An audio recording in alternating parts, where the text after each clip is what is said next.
अदालत में उसने रोते हुए हाथ जोड़े और कहा, मैडम, मैं कई बीमारियों से जूझ रहा हूँ। मुझे ऐसी बीमारी भी है जिसका कोई इलाज नहीं है। मैंने अपनी बीवी की सलाह पर ही दुनिया का सामना करने का फैसला लिया है। थोड़ा रहम खाना। जवाब में चित्रा भेदी ने उससे कहा, क्योंकि आपने पश्चाताप किया है इसलिए आपको कम सज़ा मिलेगी। अगर आपने मुकदमे का विकल्प चुना होता तो आपको अधिक कड़ी सज़ा मिल सकती थी। जज के सामने गिड़गिड़ाने वाला ये शख्स था अब्दुल करीम तेलगी, जिसने सज़ा से बचने के लिए HIV पॉजिटिव होने का हवाला दिया। तेलगी ने अपना गुनाह कबूल कर लिया था, फिर भी उसे जज ने 30 साल की कैद की सज़ा सुनाई, क्योंकि जुर्म ही इतना बड़ा था तेलगी का। 10 साल 18 राज्य और 72 शहर उसके जुर्म के गवाह बन चुके थे। ये जुर्म था नकली स्टाम्प पेपर का घोटाला, जिसने भारतीय अर्थव्यवस्था को तकरीबन 30,000 करोड़ रुपए का तगड़ा झटका दिया था। अनुमान तो 30,000 से भी ज़्यादा का लगाया गया था। हर्षद मेहता घोटाले ने स्टॉक मार्केट और भारत की अर्थव्यवस्था को हिलाकर रख दिया था। करीब 3 दशक पहले 1992 में 5,000 करोड़ के स्कैम से भारतीय शेयर बाजार में हाहाकार मच गया था। लेकिन क्या आपको पता है, हर्षद मेहता से 6 गुना बड़ा घोटाला रोड पर फल और सब्जी बेचने वाले एक शख्स ने कर दिया था। 1992 का स्कैम तकरीबन 5,000 करोड़ रुपए का भारत में अब तक का सबसे बड़ा मनी मार्केट घोटाला था। जब यह घोटाला हुआ था तो उस दौर में स्टाम्प पेपर की कमी हो गई थी। उसी कमी का फ़ायदा उठाया अब्दुल करीम तेलगी ने, और फिर उसने अपना ऐसा जाल बिछाया कि अर्थव्यवस्था में ही सुधार कर दिया। नमस्कार, मेरा नाम है अमित सोलंकी और आप देख रहे हैं क्राइम आजकल। आज हम आपको कहानी बताएंगे अब्दुल करीम तेलगी की। 3 भाई बहनों में दूसरे नंबर के अब्दुल करीम तेलगी का जन्म 1961 में कर्नाटक के एक छोटे से पंचायत शहर खानापुर में हुआ था, जो महाराष्ट्र बॉर्डर पर ही है। तेलगी का बचपन गरीबी में गुजरा। तेलगी की माँ सरीब्बी लाडसाव तेलगी थी और उनके पिता लाडसाव तेलगी भारतीय रेलवे के कर्मचारी थे। अभी वो स्कूल में ही था, तभी अचानक हुई पिता की मौत से उसका बचपन छीन लिया। घर के हालात बिगड़ने लगे, तब उसने ट्रेन में फल बेचने शुरू कर दिए। इस कमाई से वो अपने स्कूल की फीस भी भरता। बेलगाम के गोगेट कॉलेज ऑफ कॉमर्स से ग्रेजुएशन कंप्लीट की। उसके बाद भी उसकी जिंदगी पटरी पर नहीं आई। तब एक बार एक सेठ की नज़र उस फल बेचने वाले पर पड़ी तो वो उसे अपने साथ मुंबई ले गए। वो जिंदगी जीना नहीं चाहता था, बल्कि जिंदगी में शोहरत और पैसा कमाने का लक्ष्य था। उसने देखा कि बहुत सारे लोग नौकरी के लिए गल्फ़ देश जाते हैं। तेलगी भी गल्फ़ चला गया और 7 साल तक वहाँ काम किया। उसके बाद 1990 के करीब वह भारत वापस लौटा। जब सऊदी से लौटा तो किस्मत को चमकाने के विचार उसके दिमाग में बिजली की तरह कौंधने लगे। मुंबई वापस आने के बाद ट्रैवल एजेंट का काम किया। अपने मन से उसने कई डॉक्यूमेंट और स्टाम्प पेपर्स बनाए जिससे वह सऊदी अरब में लोगों को भेज सके। साल 1993 में इमिग्रेशन अथॉरिटी ने तेलगी के एक्सेस पर नज़र रखनी शुरू कर दी और वो उसी साल पकड़ में भी आ गया। जालसाजी के लिए जेल की हवा खानी पड़ी, मगर यह जेल की हवा शायद उसकी किस्मत का रुख पलटने के लिए आई थी। जेल में तेलगी की मुलाकात एक शख्स से हुई जिसका नाम था रतन सोनी। यह एक सरकारी स्टाम्प वेंडर थे जो कोलकाता से ताल्लुक़ रखता था। वहीं से यह काम संभालता था। उसने तेलगी को बताया कि स्टाम्प पेपर कितने काम की चीज़ है, इससे कितना बड़ा फर्जीवाड़ा कर सकते हैं। साल 1994 में सोनी के साथ काम करते हुए अब्दुल करीम तेलगी ने अपने कनेक्शंस के बलबूते लाइसेंस लिया और एक लीगल स्टाम्प वेंडर बन गया।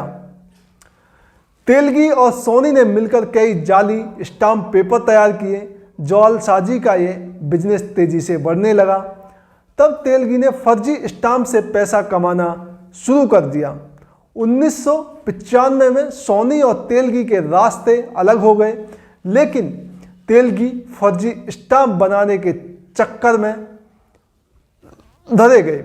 लाइसेंस कैंसिल हो गया, मगर तेलगी अब इतने माहिर हो चुके थे कि उन्हें सब मालूम था कैसे जाली स्टाम्प से पैसा कमाना है। और साल 1996 में तेलगी ने पावरफुल लोगों को हायर किया और मिंट रोड पर अपनी प्रेस खोली। मशीन लगाकर फेक स्टाम्प पेपर बनाए जाने लगे। ये नकली स्टाम्प पेपर बीमा कंपनियों से लेकर बैंकों और विदेशी इन्वेस्टरों तक को बेचे गए। मीडिया रिपोर्ट में कहा गया, इस बड़े घोटाले में कई पुलिस अफसर और सरकारी कर्मचारी तक शामिल थे। कई बड़े नेताओं के नाम भी इसमें सामने आए। साल 2001 में अजमेर में अब्दुल करीम तेलगी को पुलिस कस्टडी में लिया गया। गिरफ्तारी उन 2 लोगों के कारण हुई जो बेंगलोर में साल 2000 में फर्जी स्टाम्प बेचते हुए पकड़े गए थे। इन 2 लोगों की बदौलत ही पूरा स्कैम सामने आया। केस सीबीआई को सौंप दिया गया और फिर इसके बाद तेलगी की सल्तनत ढहती चली गई। जांच में पता चला कि फर्जी स्टाम्प पेपर मार्केट और कंपनी में बेचने के लिए उसने एमबीए किए हुए लोगों को हायर किया। ये लोग तमाम बैंकिंग कंपनियां, फाइनेंशियल इंस्टीट्यूशंस और कॉरपोरेट कंपनियों में जाकर वहां के स्टाफ को बड़े कमीशन पर लालच देते, जिसके बाद करोड़ों रुपए के स्टाम्प पेपर उन कंपनियों में सप्लाई कर दिए गए।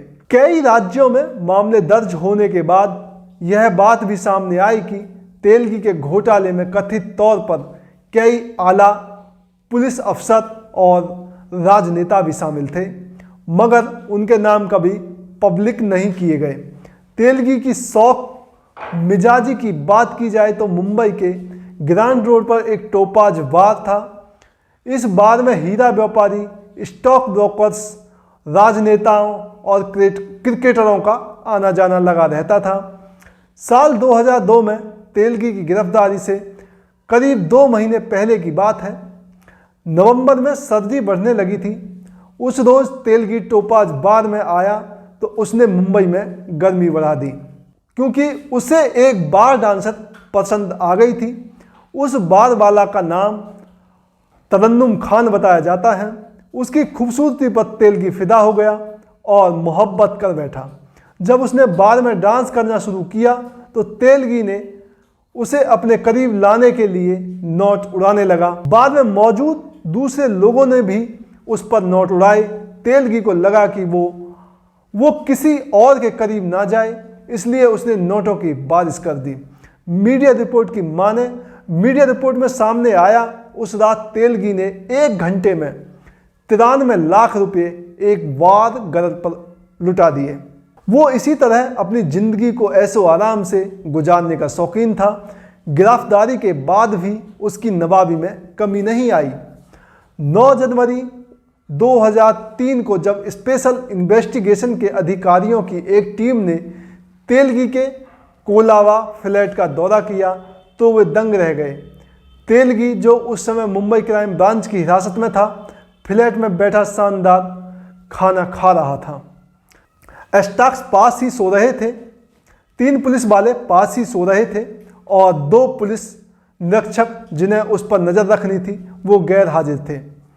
इसके बाद अगस्त में वह फिर से अखबारों की सुर्खियों बना जब पूर्व डीआईजी डी रूपा ने कहा कि परपन्ना अग्रहारा सेंट्रल जेल के अधिकारी तेलगी को खास तरजीह दे रहे हैं, उसके मेहमान नवाजी कर रहे हैं। उस वक्त खबरें तो ये भी आई कि तेलगी के साथ ऐसे कैदी रखे गए हैं जो उसके शरीर की मालिश करते हैं। साल 2006 में 30 साल के कठिन कारावास की सज़ा सुनाई गई और 202 करोड़ का जुर्माना भी लगाया गया। इसके अलावा इस घोटाले में शामिल अब्दुल करीम तेलगी के सभी साथियों को 6-6 साल की सज़ा सुनाई गई। 2007 में तेलगी को फर्जी स्टाम्प घोटाले का दोषी ठहराया गया। 30 साल की कैद और 202 करोड़ रुपए का जुर्माना लगा। कोर्ट ने इस मामले में 43 नए आरोपियों को भी सजा सुनाई। इनमें अधिकतर वो लोग थे जिनको तेलगी ने फर्जी स्टाम्प बेचने के लिए हायर किया था। तेलगी अब जेल में था, मगर वो जेल से भी अपना कारोबार चलाने लगा था। मीडिया रिपोर्ट्स में सामने आया कि कुछ पुलिस अधिकारियों ने तेलगी को मोबाइल दिया जिसका इस्तेमाल वो अपना कारोबार चलाने के लिए कर रहा था।